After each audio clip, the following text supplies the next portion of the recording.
It's the Friday show, which is both the end game for this week and also a power panel. Drop it.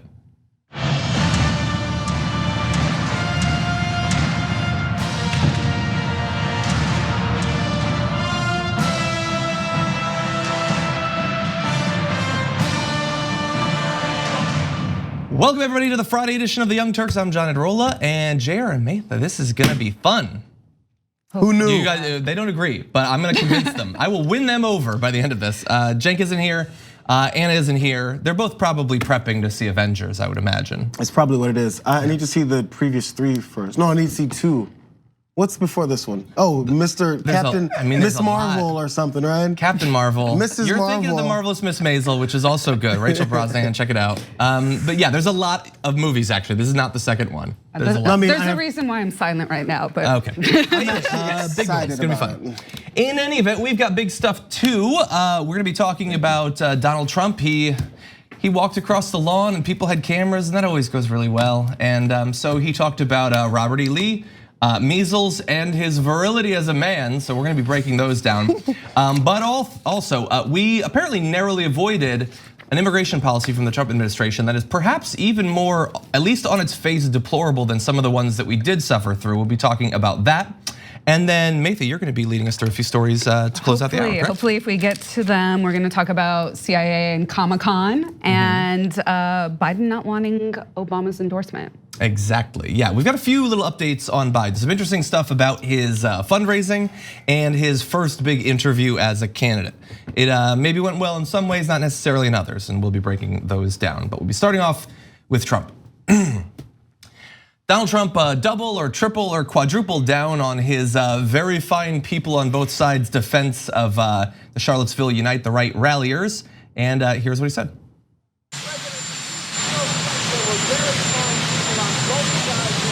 Oh, I've answered that question, and if you look at what I said, you will see that that question was answered perfectly. And I was talking about people that went because they felt very strongly about the monument to Robert E. Lee, a great general, whether you like it or not. He was one of the great generals. I've spoken to many generals here, right at the White House, and many people thought of the generals. They think that he was maybe their favorite general.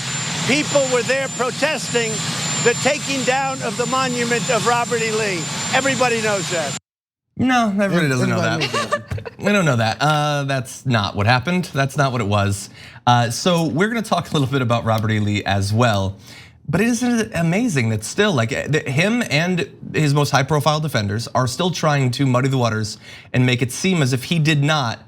Like it's not like they marched and a minute later he said something stupid. Like it was way into it. We already knew what that event was, and he still defended it, and now he's still defending that defense. Yeah, and the Robert E. Lee claim, I can't even wrap my brain around it. I mean, it's clearly a very racist statue, given the fact that Robert E. Lee fought this armed rebellion against the US to keep slaves and to actually expand the slave state. And even more, what he did was that he captured freed black folks who tried to travel to the north as fugitives and captured them to return them to the south. So not only was he trying to maintain a slave state, that's everything that he was fighting for. Yeah, and as they did their initial invasion, which obviously epically failed because although some people seem to think he was good as a tactician, he was a terrible strategist, they acquired new slaves along the way. It wasn't just as if just defending the slaves you have isn't bad enough. It was an invasion that produced more slaves for them. And so I'm gonna give you a minute in a sec. Through this, it seems ridiculous that we need to remind people of what the South was at the time, what the Civil War was fought about, and who Robert E. Lee was. But apparently there's some people that have been hoodwinked into thinking that he was just, he's just defending his land and he wasn't a big fan of that slavery stuff despite having slaves of his own. So we've collected a few different anecdotes about him and his life, including from his writing, which we'll turn to in a minute. But no, it's really weird, man. It's never meant fault. It's the basis of Americanism. You're a patriot if you never meant anything was ever done wrong. There's ever been a figure in history that was a bad guy. Hey, our founding fathers, many of them were bad guys to certain folks. Now, unless you believe those people weren't humans, which they didn't, then you won't think they're necessarily bad guys. So yeah, Robert E. Lee. There was some very fine people that are defending the statue of Robert E. Lee, which we're gonna get into who they were defending. And oddly, a racist pack broke out. A mob of racists broke out from a pack of people that were looking to defend Robert E. Lee. How did that happen? Yeah. Maybe because they're the same type of people that will go around and start chanting, Jews won't replace us anymore.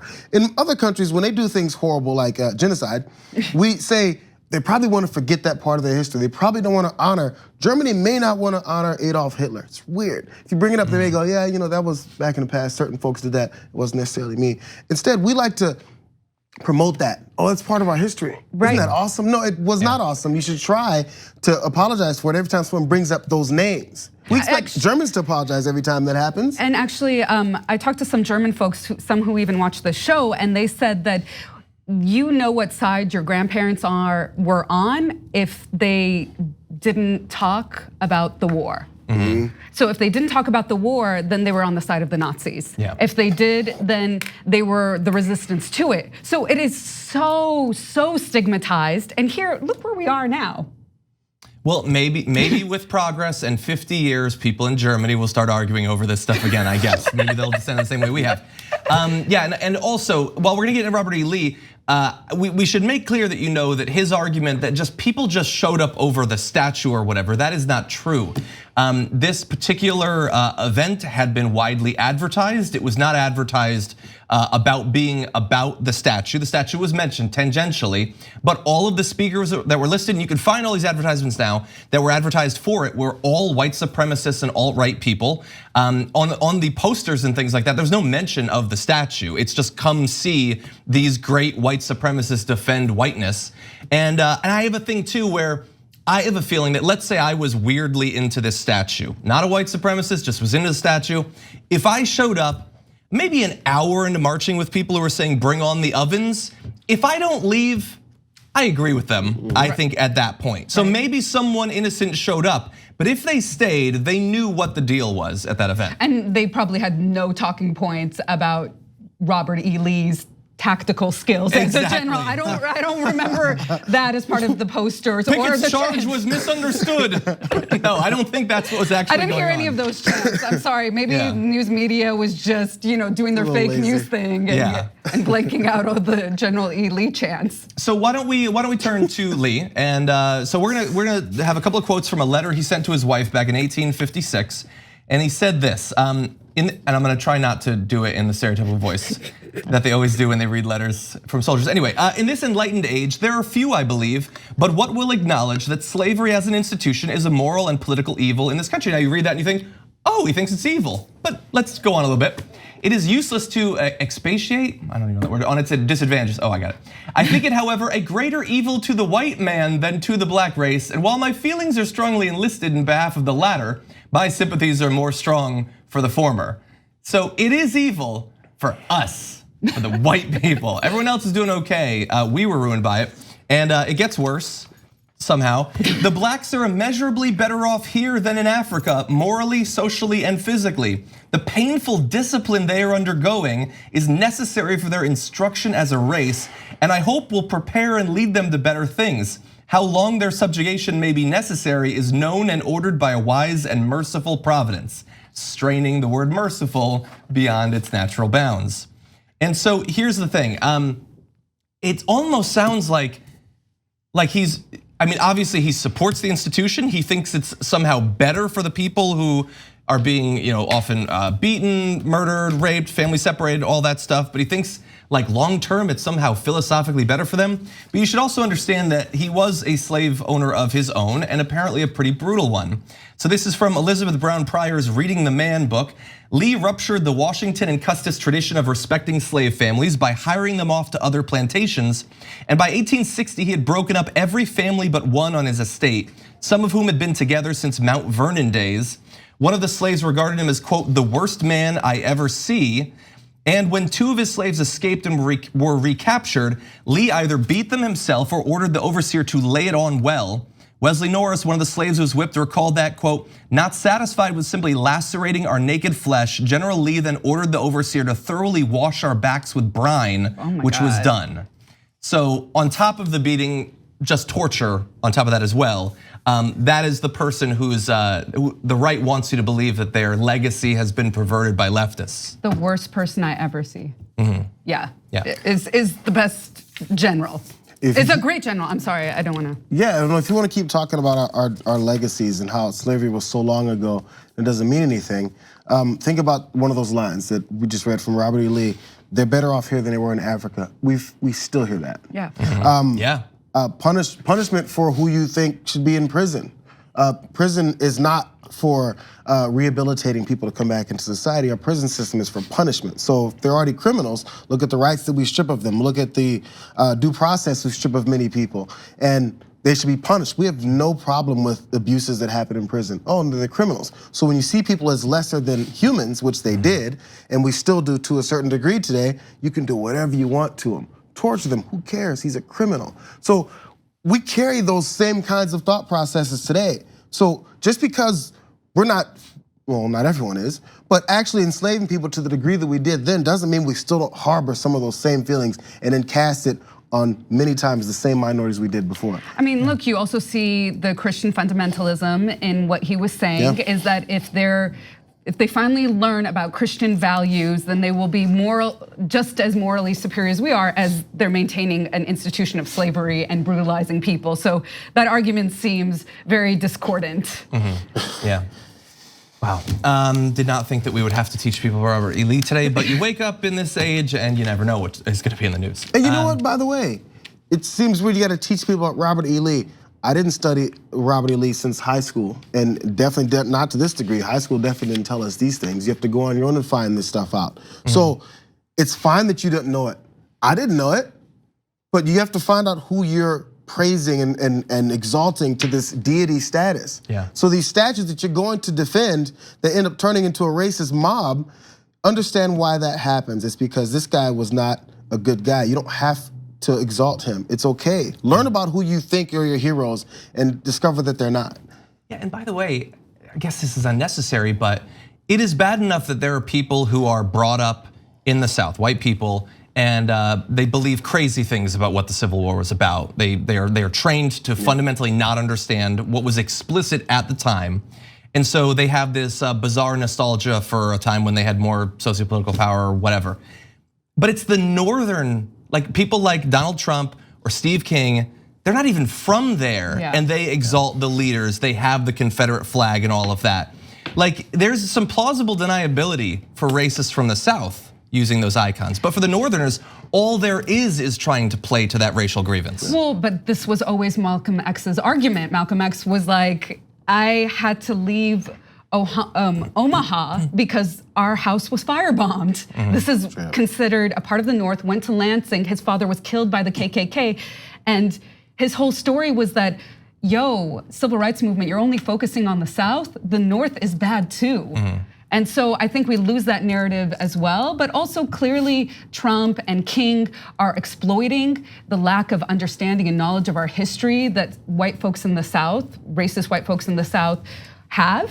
And they're using it to their own benefit and using them as pawns, as votes. And clearly it's to their own interest. Yeah.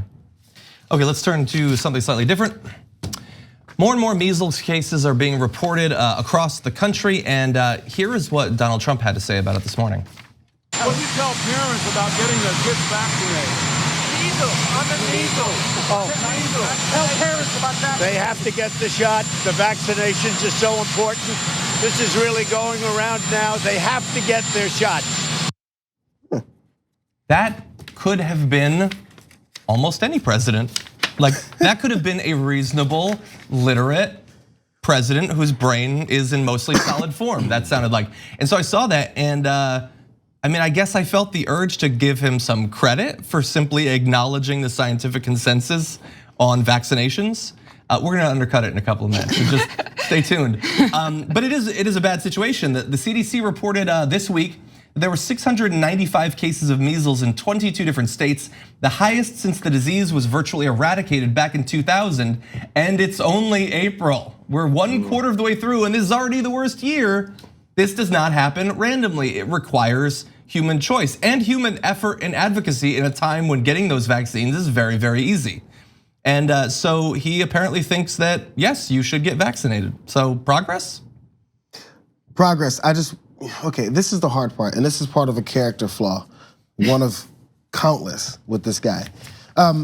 Is once you say he learned something, and when he was saying it during the campaign, what vaccines do to people, even if you have some kind of a revisiting of the topic and say, you know what, yeah, people should get their vaccines. It's getting out of control, you have to do it. Similar to what he said.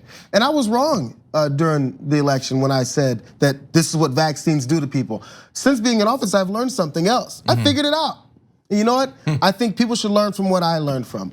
Really easy statement, and nobody's gonna run you out of office for saying so. But it's a character flaw. He cannot admit fault. Same thing with the first thing. Can't admit fault when it comes to what happened in Charlottesville. Can't admit fault when you said, I didn't see this is going this far. I know this many racists follow me. Well, the reason he can't say that is because he did know that many racists follow him. But once you admit fault, you just might get John, you were trying to give him credit and he didn't even go that far. So imagine if he actually gave a complete statement of, this is the fact, I was wrong, learn from me.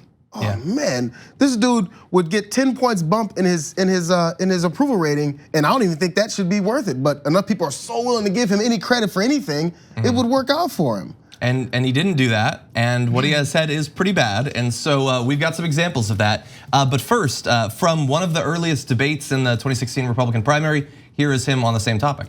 We have extremely well-documented proof that there's no autism associated with vaccinations. People that work for me just the other day, 2 years old, 2.5 years old, a beautiful child, went to have the vaccine and came back and a week later got a tremendous fever, got very, very sick, now is autistic.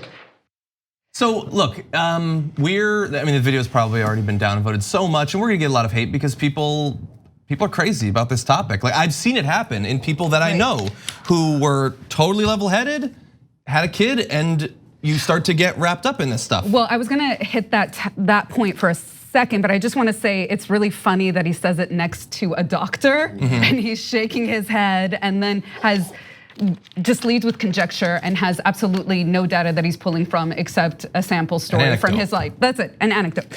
So like I said, I wanna take a little different angle, which is that the measles outbreak is ridiculous, especially since we have vaccinations. However, I do think that there's something happening concurrently that is not related, that the government hasn't given people adequate answers to, and that is a sharp increase in autism. And so people- I have some stuff on that in a little bit. In a little bit, so the thing is, you could say that people weren't diagnosing folks at the rate that they're doing now, but in the 1980s, 1 in 10,000 people in the US had autism. Now stats are anywhere between 1 in 59 or 1 in 64. That's a ridiculous, but not saying that, some scientists have called this a phenomenon looking for an explanation. And I think the anti-vaxxers doubled down really hard on mercury as a filler, and that's not an adequate explanation. But the US government has not answered to this, and it probably could lie within the FDA's regulations or how the relationship to scientific studies, which is that they rely on whoever's company, on their scientists to justify the safety of a product. And so we could get into that a little bit. It's hard to get the answer when they won't look for it. They won't look for it, but they'll also trust the corporation's own hired scientists. And I think there's a lot slipping, and people are just pulling for any sort of straw that's out there. Exactly, yes, and I understand the stress they're under. They want to understand the situation. What I want to say about Donald Trump is that when I saw that debate, I thought, well, that's really weird. Why is he on this? Where did this come from? So I went back through his Twitter activity and I started pulling tweets, and I probably pulled too many, but I pulled not a gigantic percentage. He has been tweeting about this for years and years before he was running for president, saying in 2014, healthy young child goes to doctor, gets pumped with massive shot of many vaccines, doesn't feel good and changes autism. Many such cases. I'm not against, and then he starts to sort of finesse it into a particular theory that he has that you see in a lot of his tweets. It's that it's the massive dose. He doesn't want it in one massive dose, he wants it spread out, and then you have massive combined inoculations of small children as the cause for big increase in autism, with autism being way up. This is 2014, that last one was in 2012, so we're talking about over years. What do we have to lose by having doctors give small dose vaccines versus big pump doses into those tiny bodies? So many people who have children with autism have thanked me, amazing response. They know far better than fudged up reports. Well, look, those people know the experience that they and their family have had. That is what they know. And unfortunately, the thing is with Donald Trump is that he thinks like anecdotes that confirm what he already believes to him have far more validity than any number of studies, regardless of methodology or anything like that. And I do want to just briefly mention the diagnosing thing, because the issue I have, we say back in 1975, X in 1,000 or whatever, how many had it. Right. But that's not what we mean. What we mean is we're diagnosed with it. Right. And so we say that diagnosing criteria have changed, but let's get specific about what that means. So autism didn't make its debut in the DSM until 1980. In 1987, a new edition expanded the criteria by allowing a diagnosis even if symptoms became apparent after 30 months of age. So it changed the time that you could be diagnosed in it. And also, to garner a diagnosis, a child needed to meet 8 of 16 different criteria rather than all 6 of the previous items. So previously it required 100 of a shorter, more constrained list of criteria. Now it requires 50% of an expanded list of criteria, and you can be diagnosed for it during a longer period of your youth. In 1994, the 4th edition of the DSM broadened the definition of autism even further by including Asperger's syndrome on the milder end of the spectrum.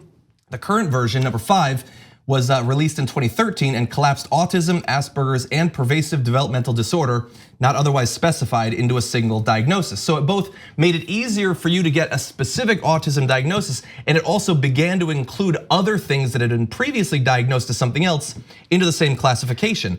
One other thing also, along this time, thankfully, our government very often is not all that helpful with these sorts of things, but money became available to deal with these sorts of things. But it did require that you were diagnosed as autistic rather than as a generalized intellectual disability, which was a very common diagnosis at that time. And so kids began to be changed from intellectual disability to autism, allowing them and their families to have access to that government funding. Right, so my only pushback, and I know about all this data with diagnosis, is that we still have the highest rate in any developed country of autism. Why is that? Okay, no answers. 2, there are some countries in the developing world, not developing world, in the developed world, like Germany, who are experiencing declines in the rate and incidence of autism. So what is that? So I think there's a lot more research that has to be done, and clearly there's shifts around diagnosis, and not every country has a uniform understanding of their diagnosis or how to test for autism or spectrum or ASD. Yeah. Yes, and everything that you just said is far more sophisticated than anything Donald Trump has literally ever heard about this or read about it. I am not agreeing with him. I'm absolutely not agreeing with him. This is not a connection to measles, but we are having a discussion around autism. But again, because if you actually care about a topic, you won't just hear an offshoot story and then make a full assessment. You go, wow, that's odd. I'm in this position of power. Let's find out, because you actually want to find out. You don't want to use it as a weapon. Yeah. And by the way, like I understand there might be some people watching this that disagree with the scientific consensus, that disagree with me, don't like that I'm being so blunt, and I totally get that. And I get that having someone at the highest levels of government who, at least up until today's statement, seemed to agree with you and probably still does. Nothing that he said in that most recent video is inconsistent with the tweets about how much should be in a dosage. Do you believe that he has read the research? Like, do you believe that he has like looked at a meta-analysis of all of this and has really gone through it? Like, I know that there are old reports that have since been like, do you really believe that he's doing the research? I know that it can be comforting to have people who agree with you, but really, is that the person that you want as your champion on a scientific issue? I doubt that that is the case. He's doing it because it's in New York. The big emergency outbreaks in New York. Yeah, and he answered it because he was asked. He wasn't thinking about it before that. He doesn't care anymore. He wasn't concerned about it. He doesn't care.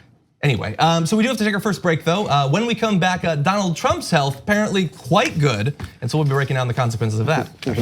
We hope you're enjoying this free clip from the Young Turks. If you want to get the whole show and more exclusive content while supporting independent media, become a member at tyt.com/join today. In the meantime, enjoy this free segment. Welcome back to the first hour of the Young Turks with Jayar, Maytha, and myself. We've got some great members' comments. I also want to do the member shoutouts though. Corey Castagnola and Hasse Lindahl, thank you for being TRT members and getting access to all of our content, all the shows, the special features, special access to the other features, all that, including, by the way, the Game of Thrones review specials. We've done 2 so far. The last one was awesome.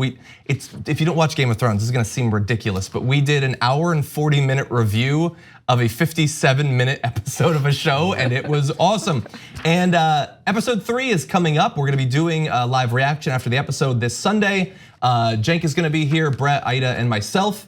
And episode 3 is gonna be amazing. It's gonna potentially be the biggest episode in 8 seasons of the show. The discussion is going to be equally epic, and so you're not gonna wanna miss it. Awesome. And you're gonna wanna be a member so that you can see the full thing. But we do have members' comments as well. Ian says, which generals Trump talked to said Lee was great? General John Barron or General John Miller? If you don't know, those are the fake names that Donald Trump would use for himself. Gabby Marita says, well, if there's one thing that both Robert E. Lee and Donald Trump both have in common, it's a craven devotion to a lost cause, which is 100% true. Let's see. Ay mi papitos. Jeez, that's the one that Cenk always loves saying, yeah. Forget about the slavery aspect because some clearly don't think it's a big deal. The South literally betrayed the United States. You say that at a right winger and it just like floats past them. Like the fact that this was a betrayal of the country. Like what Trump said in that video apparently was within 500 feet of a plaque which marked the spot that Lincoln asked Lee to fight for the North in, and Lee was like, nope. State rights, state rights. States' rights, States' rights, that's all they say. And that is why in all of the state declarations that they were rebelling against the United Nations, they all mentioned slavery. It's because of how much they cared about states' rights. Cabbage says Lee was the type to pour salt in the wounds of slaves after whipping them.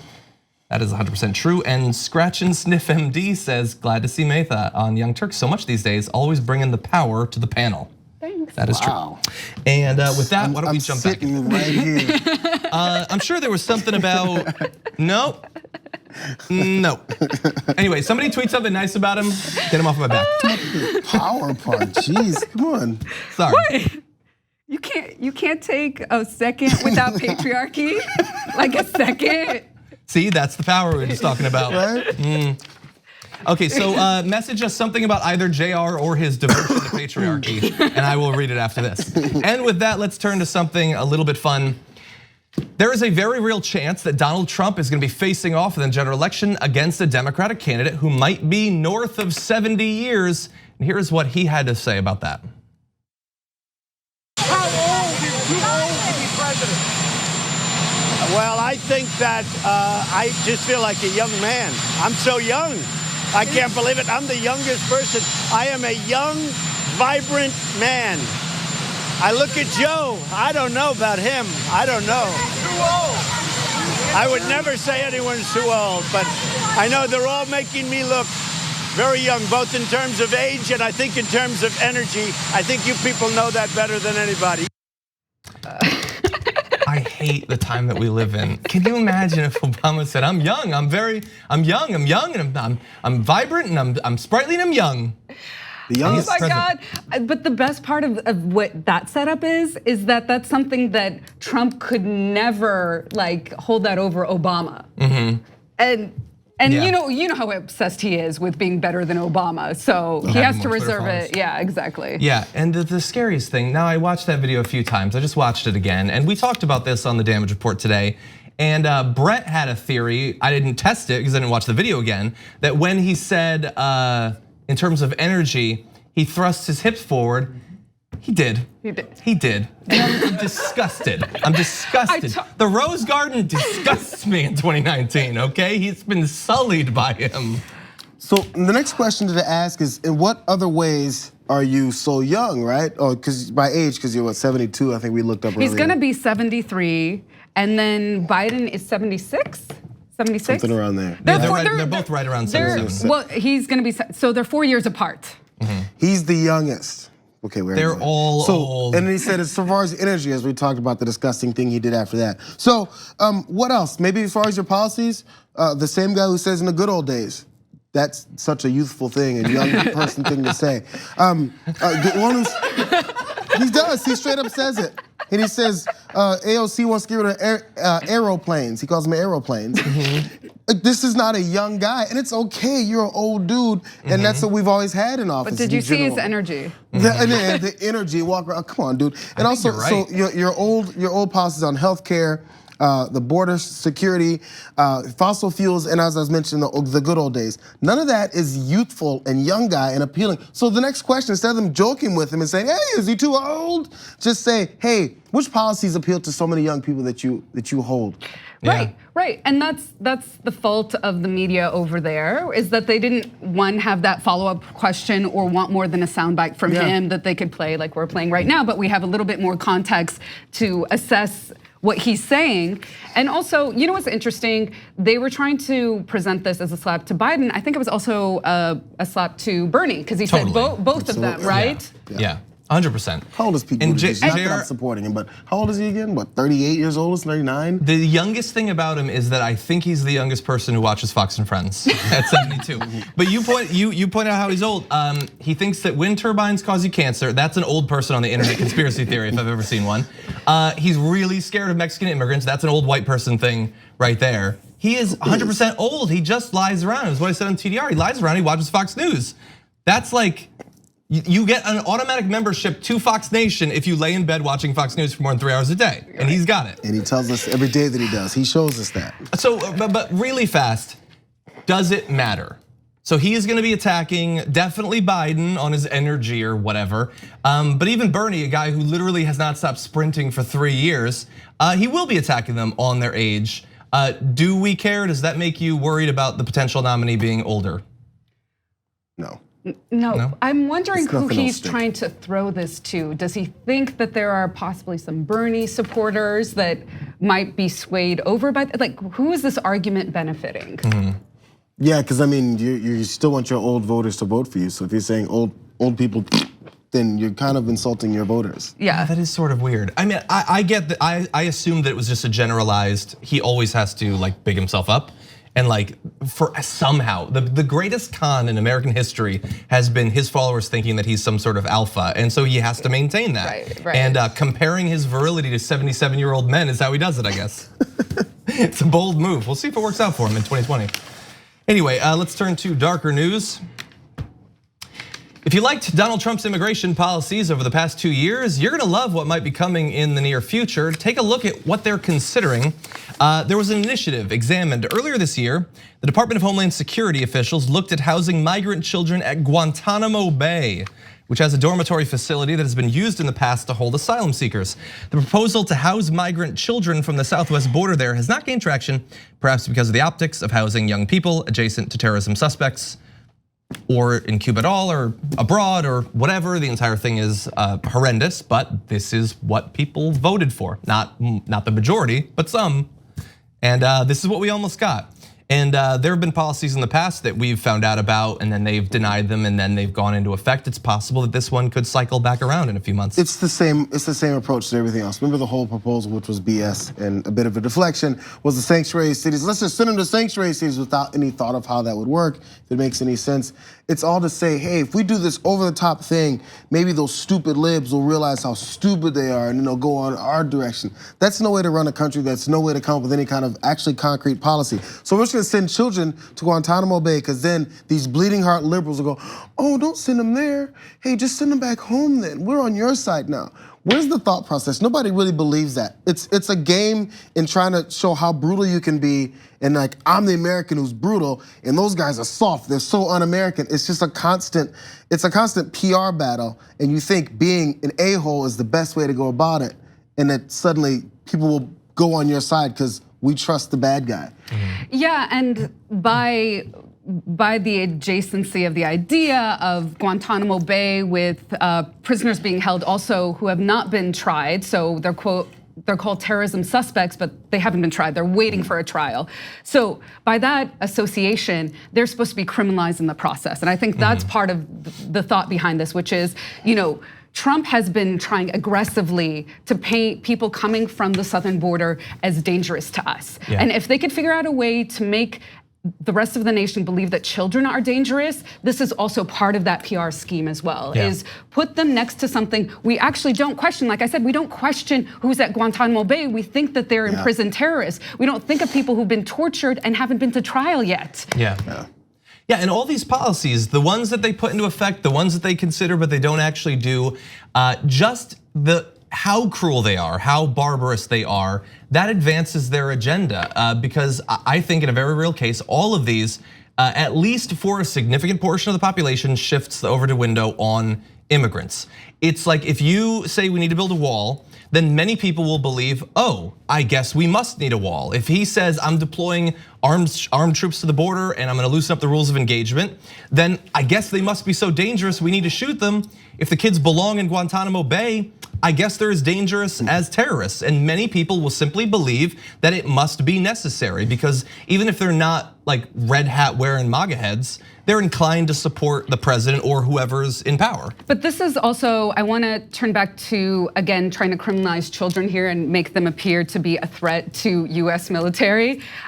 This is something we've done, or law enforcement, this is something we've done with police who've killed black children, refused to call them teenagers or children, called them adults. That's the way that Michael Brown's murder was depicted. But also films like American Sniper, where a little kid, an Iraqi kid, was potentially shooting something at the American Sniper, whatever, Chris Kyle's character. How can we believe that this kid is a threat to the American military that's occupying this country?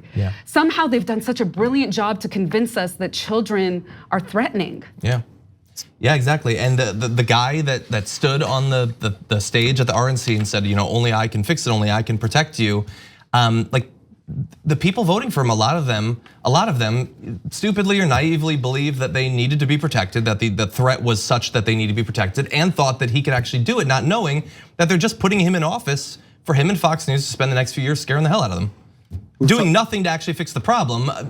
I think it's noteworthy that all of these cruel fixes for the problem don't actually solve the problem. They're cruelty for cruelty's sake. It had no deterrence. There's still record numbers of people trying to cross the border because we still haven't fixed the issues that they're crossing the border for. Yeah. Cruelty for cruelty's sake is the basis for how you convince enough people. From the beginning, again, we talked a little earlier about Robert E. Lee and slavery and the history in America and how the dehumanization of humans allows you to do things to them. So it carries on in this thing too. When immigrants come across the border, you're like, oh man, look what they're trying to do. The first thing this guy said before he was even elected, before he launched his campaign, rapists, murderers, criminals, drug dealers. Absolutely. They're dehumanized. So now when you see their children crying and being separated and snatched, you go, well, it's those inhumane things, faults. They shouldn't have brought those kids over in the first place. It's not my fault that I'm supporting this. It's their fault for making me support cruel and unusual punishment. Can I throw to a reading that I think people should do? Sylvia Wynter is an amazing decolonial thinker. She's Jamaican. She wrote this article about the Rodney King trial because they said that there were no humans involved. So she went into detail of how somebody could come to this explanation of a brutal beating of a black man as no humans involved. So no humans involved, Sylvia Wynter. Look for that. You'll understand what Jayar is talking about too. Interesting. Okay, I'm gonna have to look at that. I'm not familiar with that. And with that, we are gonna go to our second break. When we come back, Maytha is gonna be leading us through a couple more stories. So we'll see you on the other side.